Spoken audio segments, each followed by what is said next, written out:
વર્તમાન પર્યાય છે ને અવસ્થા, એમાં આ જે જણાય છે એ જણાતું નથી, જ્ઞાનની પર્યાય જણાય છે.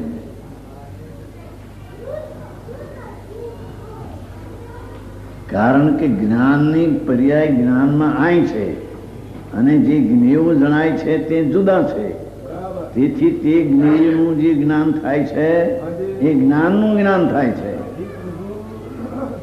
શું કીધું? એ જ્યાં કપડા ને લુગડા ને દગીના ને ઢીકડા ને ફીકડા ને બાયડી ને છોકરા ને એનું જેમ જ્ઞાન થાય છે તે જ્ઞાન જ્ઞાનની પર્યાયમાં પોતાથી પોતાનું થાય છે, એનું નહીં.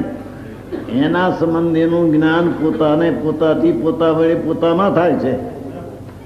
પણ અજ્ઞાનીને એમ લાગે છે કે એ વસ્તુ છે તેથી મને જ્ઞાન થાય છે, પણ એ વસ્તુમાં આ જ્ઞાન ક્યાં છે?